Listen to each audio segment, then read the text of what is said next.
Assalamualaikum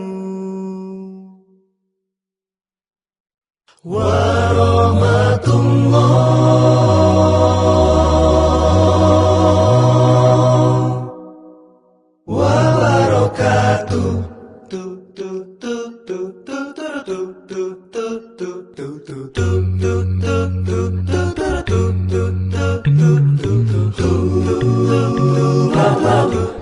Kita Bapak Rudi Yohanes untuk menyampaikan paparannya, waktunya 15 menit. Silakan. Terima kasih. Nah, kesempatan ini diberi Pak Moko Ginda sama saya, bebas memilih dari mana saja. Yang menjadi pertanyaan saya, jika saya jawab ada nggak uangnya di meja di sana? Kalau bercanda-canda kan gitu kan. Oh iya, saya jawab dulu. Oke, sekarang saya mulai. Ini pertanyaan yang paling menggelitik dan sering saya katakan di internet. Jika pada saat saya bertanya ada satu habis bisa menjawab pertanyaan saya di ayat mana ayat ini kalimat saya ini tertulis, kan habis itu penghafal Quran. Detik di mana dia bisa menjawab saya jadi muslim. Nah, orang tahu tuh. Baik, saya bahas mulai dari spesial. Buktikan siapa hafal Alkitab walau satu surat saja di luar kepala. Bapak harus berterima kasih kepada orang yang membuat Alkitab online ini, Pak. Lebih cepat dari manusia. Untuk apa kita lagi? Ini udah lebih cepat. Bisa kita buktikan. Apapun pertanyaan Bapak, tinggal saya ketikkan cicit langsung muncul. Sebentar Pak. Saya pikir Bapak belum akan menjawab. Ya, Saya minta Bapak menyampaikan paparan Bapak kurang lebih 15 menit. Ya. Habis itu nanti kita baru akan tanya apa.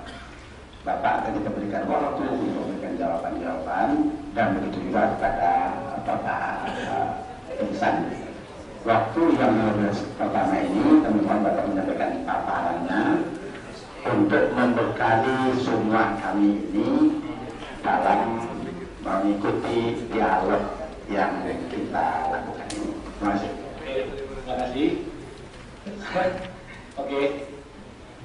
Saya mau memaparkan, cuman gimana sebenarnya kalau kita memaparkan mengenai habis-habis ini, kan ini ada pertanyaan Pak. Jadi saya paparkan di sini bahwa habis ini kan orang yang hafal isi Alkitab atau Al-Quran. Sekarang ini kan teknologi udah canggih. Kita sudah dibantu dengan pemikiran-pemikiran mereka yang sudah dituangkan, sehingga kita tidak ibarat kata tidak perlu lagi bersusah-susah. Sekarang di depan saya sudah ada Al-Quran online dan Alkitab online. Jadi mungkin itu pandangan saya saat ini. Di sini sudah ada Al-Quran online dan Alkitab online. Semuanya sudah tersedia untuk kita pahami. Jadi sekarang dengan bantuan teknologi ini saya buat. Kenapa saya bukan menjawab si anu, karena saya kan tak kenal manusia, ya kan? Tapi intinya dengan adanya Alkitab online ini kita sudah terbantu dan lebih gampang lagi untuk memahami, belajar dan sebagainya. Oke, itu mungkin paparan saya untuk poin ke-10. Sekarang saya mau poin 8. Saya ambil dulu yang gamblang-gamblang sebelum saya masuk pada ayat-ayat. Mana foto asli tuh wajah Yesus dan siapa pemotretnya? Ada kekeliruan bahwa foto gambar tidak harus difoto. Itu kekeliruan nyata loh. Saya melukis Bapak itu gambar enggak? Gambar, ya kan? Dalam menyikapi pertanyaan ke-8, saya pernah menulis begini. Kabar baiknya adalah pada saat Yesus lahir sampai dia meninggal, bangsa Israel sudah pandai melukis. Itu kabar baiknya. Kabar buruknya adalah bahwa itu hanya hayalan. Kan begitu? Nah, itulah kabar baik dan kabar buruk. Sekarang kalau ditanya foto portret, itu kita dari pertanyaan ini sudah ibarat kata melenceng. Karena foto itu tidak asli portret, dilukis. Ya kan? Banyak lukisan-lukisan tua yang kita lihat sekarang beribu-ribu tahun yang lalu. Sementara Yesus baru 2000 tahun. Lukisan itu dimulai di zaman Mesir kuno aja itu dari batu digoreng. Nah, berarti bukan harus foto. Mungkin diperbaikilah mungkin konteks pertanyaannya. Oke. Mana dalil agar percaya kepada Yesus sebagai Tuhan dan Juru Selamat dijamin masuk surga? Oke. Untuk jalan menuju surga, sebentar, saya ini aja. Ada yang sudah saya buat dulu aja biar gampang. Mana ajaran Yesus ketika berumur 12 tahun sampai 30 tahun? Nah, ya. Karena ini menyangkut ayat-ayat terlalu banyak, mungkin nanti ketika saya juga bertanya, Pak mau begitu mungkin juga memerlukan waktu juga. Nah, kita mulai dari Injil Matius. Matius 2 ayat 13 sampai 15. Dan ini maaf Pak Mogu, kita bukan punya Pak Budi Asali, ini kita semua punya pemikiran masing-masing. Matius 2 ayat 13 sampai 18 saya ambilkan. Nah inilah buktinya habis itu sekarang tak diperlukan lagi, yang diperlukan teknologi. Saya hanya buka gini, Matius 2 ayat 13 sampai 15. Matius 2 ayat 13 sampai 15. Nah, menyingkir ke Mesir. Ini pertama kali Yesus ketika lahir, dia kan sudah mau dipenggal itu. Dia menyingkir ke Mesir, dan setelah raja itu mati, Yusuf membawa lagi kembali. Tapi sebelum sampai juga ada pengganti daripada Kaisar Herodes, itu juga melakukan kebijakan yang sama, sehingga mereka menyingkir ke Nazaret. Itu untuk yang pertama. Nah, ketika Yesus mulai besar, ini sebentar. Saya kalau mau ulas ini kemarin saya ngambil tarik ke belakang, baru untuk maju ke depan. Nah ini Lukas 2 ayat 41 sampai 52. Lukas, sebentar Pak ya. Karena ini memang apalah banyak ayat-ayatnya, jadi kita memang waktunya masih mepet kali. Jadi seperti berlari aja. Lukas 2 ayat 41 sampai 52. Sebentar, 41 sampai 52. Nah ini, dan ketika sorry ini masih satu sebentar.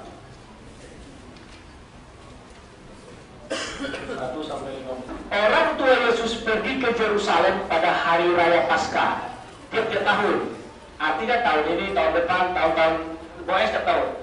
Ketika Yesus telah berumur 12 tahun, pergilah mereka ke Yerusalem seperti yang lazim pada hari raya itu, dan sebagainya dan sebagainya.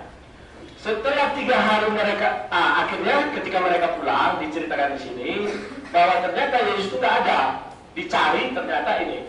Ketika orang tuanya melihat dia, tercenanglah mereka, lalu kata ibunya kepadanya, "Nak, mengapa engkau berbuat demikian terhadap kami? Bapakmu dan aku cemas mencari engkau." Yesus itu ditemukan dalam bait Allah sedang melakukan tanya jawab. Tanya jawab di sini artinya boleh dikatakan dialog, boleh dikatakan berdebat. Terserah orang memahami konsepnya, ya kan? Nah, setelah itu di ayat terakhir, lalu ia pulang bersama mereka ke Nazaret, dan dia tetap hidup dalam asuhan mereka, dan ibunya menyimpan semua perkara dalam hatinya. Ada beberapa hal yang harus kita perhatikan, bahwa Yesus dibawa ke Nazaret dan semua perkara itu disimpan. Contohnya seperti ini, orang tuanya tidak menggembar-gemborkan tentang Yesus karena dia akan dibunuh, kan lagi dicari nih. Jadi ketika digembar-gemborkan itu bisa ditebas dan segala macamnya.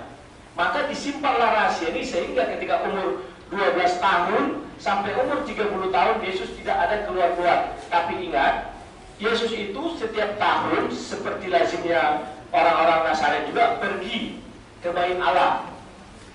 Tapi orang tuanya melihat kejadian ini, bisa jadi dari ayat ini kan sudah tergambar, bukan saya mereka-reka, bahwa semua disimpan perkara itu. Bisa jadi begitu selesai dari bait Allah langsung pulang. Nah itulah kenapa, itu untuk menyelamatkan supaya Yesus jangan menjadi kejaran orang-orang untuk dibunuh. Nah itu yang pertama. Ada juga anggapan lain bahwa Yesus itu sedang belajar sama seperti manusia biasa. Yesus belajar dalam bait Allah. Tapi saya kurang memegang konsep itu. Saya lebih memegang konsep bahwa Yesus itu semua perkara-perkaranya disimpan. Itu maknanya luas, boleh diartikan sendiri. Nah, oke, kita lanjut lagi. Sebenarnya ini panjang sih ulasannya. Saya mau masuk lagi. Sebentar, terlalu banyak sekalinya. Mana pengakuan Yesus bahwa Yesus itu adalah beragama Kristen? Sebentar, saya lebih tertarik dengan ini. Pertama, kalau ditanya saya tanya agama kamu apa? Saya katakan pengikut Yesus. ya kan? Jadi kalau pertanyaan itu diajukan sama saya berarti sudah ibarat kata tidak mengenal. Karena saya pengikut Yesus, oke? Tapi itu tertulis Yohanes 4 ayat 6, kata Yesus kepadanya, akulah jalan dan kebenaran dan hidup. Ya, kalau kita ambil di sini Yohanes 14 bukan 4. Yohanes 14 ayat 6 gitu. iya, Yohanes 14 ayat 6. Saya bilang tadi 4. Oh, mungkin salah. Kata Yesus kepadanya, akulah jalan dan kebenaran dan hidup. Tidak ada seorang pun yang datang kepada Bapa kalau tidak melalui aku. Jadi kalau saya ditanya, kamu pengikut Yesus? Ya, saya pengikut Yesus. Dan sekarang kita tanya bagaimana hubungan Yesus sama orang Kristen. Saya hanya mau mengambil sebuah kalimatnya bahwa kalau untuk melihat kita, untuk mengetahui apakah betul Yesus itu untuk umat Kristen, artinya kita harus mengatakan namanya jemaat. Yesus sudah dengan tegas mengatakan di Matius 16 ayat 18, dan aku pun berkata kepadamu, engkau adalah Petrus, dan di atas batu karang ini aku akan mendirikan jemaatku, dan alam maut tidak akan menguasainya. Artinya bahwa Yesus itu punya jemaat. Nah, jemaat apakah yang dimaksudnya gitu? Apakah Kristen, apakah yang sebagaimana? Nah, mari kita lihat. Sebentar.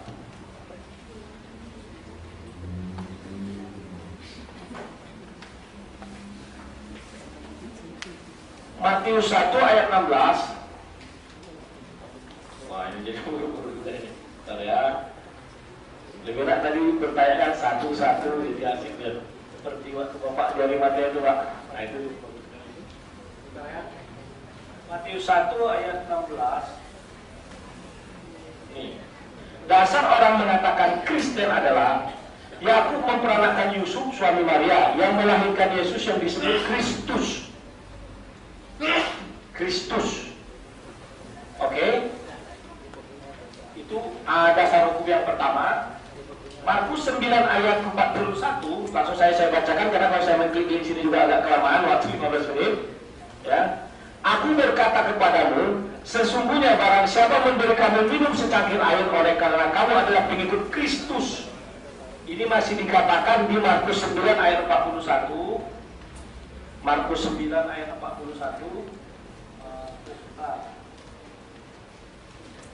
Markus 9 ayat 41. Nah, di sini dijelaskan, aku berkata kepadamu, sesungguhnya barang siapa memberi kamu minum secangkir air, oleh karena kamu adalah pengikut Kristus, ia tidak akan kehilangan upahnya. Ada lagi kata-kata Kristus. Oke. Kita masuk lagi.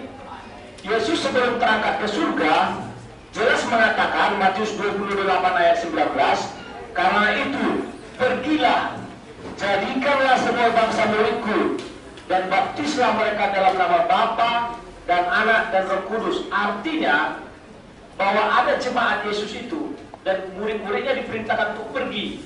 Jadikanlah semua bangsa muridku.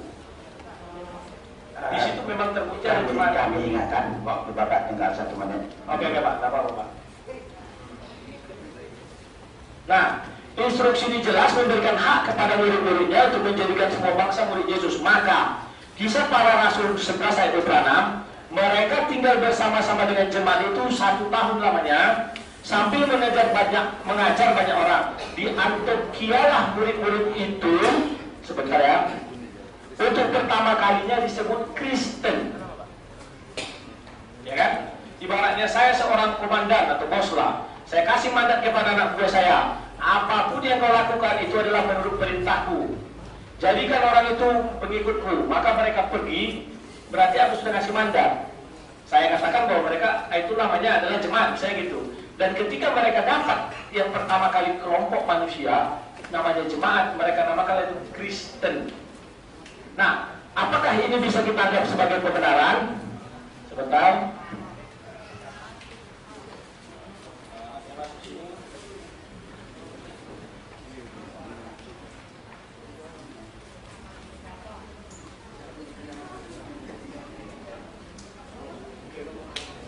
Langsung 10 pertanyaan dalam waktu 15 menit. Gak apa-apa ya. Ini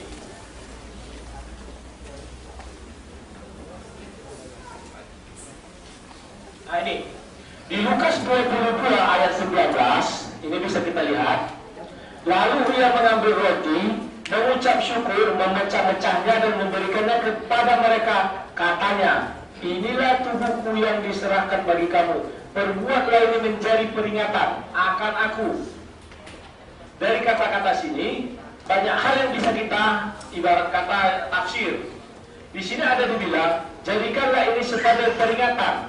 Artinya semua jemaat atau semua kumpulan orang yang melakukan kegiatan ini adalah murid Yesus. Terserah, katakanlah ada katakanlah agama angin ribut. Dia melakukan yang namanya, kalau ini kan namanya perjamuan kudus, ya. Berarti dia juga boleh dikatakan murid Yesus, bisa. Setiap orang yang melakukan perjamuan kudus itulah yang dikatakan di sini peringatan akan aku. Mohon maaf, waktunya sudah habis. Oke, mungkin itu penutup dari tambah waktunya sekalinya. Sebentar Pak, penutup aja. Inilah makanya saya katakan peringatan akan aku, dan hanya Kristen yang melakukan semua pekerjaan-pekerjaan melakukan perjamuan kudus. Maka berarti Kristenlah jemaat yang dimaksud. Nah, itu Pak. Ya, baik, terima kasih kepada Pak Yohanes.